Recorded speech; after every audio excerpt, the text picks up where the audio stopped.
2026 বিধানসভা ভোটে পোলিং পার্সনরা আছেন যারা, প্রিসাইডিং অফিসার এবং পোলিং অফিসার যারা আছে তারা কত টাকা করে পাবেন।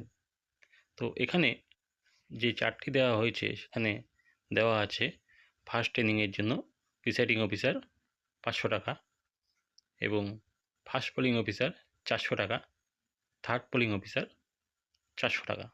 তাহলে ট্রেনিং হচ্ছে 3 দিন। আর যেদিন ভোট নিতে যাবে, যেদিন ভোট হবে তার আগের দিন এবং ভোটের দিন প্রিসাইডিং অফিসারের 500 এবং অন্য পোলিং অফিসারদের 400 করে।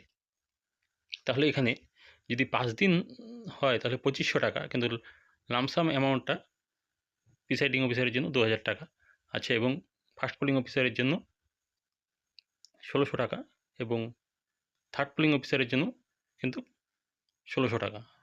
এটা কিন্তু যে ট্রেনিংটা ফার্স্ট সেকেন্ড থার্ড ট্রেনিং আছে সেই ট্রেনিং কিন্তু 3টে ট্রেনিং হয় না, 2টা ট্রেনিং হয়।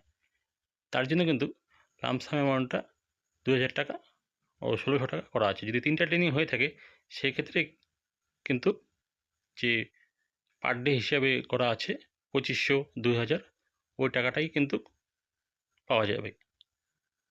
আর এখানে যেটা আছে 300 টাকা কন্টিনজেন্সি পারপাস যে একটা টাকা পায় সেই টাকাটা কিন্তু প্রিসাইডিং অফিসারের অ্যাকাউন্টেই দেবে। আর থাকে মোবাইলে SMS পাঠানোর জন্য একটা টাকা পায় প্রিসাইডিং অফিসার, সেটা হলো 50 টাকা। তাহলে এখানে হচ্ছে ফার্স্ট পোলিং অফিসার পাচ্ছে 1600 টাকা, সেকেন্ড থার্ড পোলিং অফিসারও কিন্তু 1600 টাকা পাচ্ছে, আর প্রিসাইডিং অফিসার পাচ্ছে 2000 টাকা।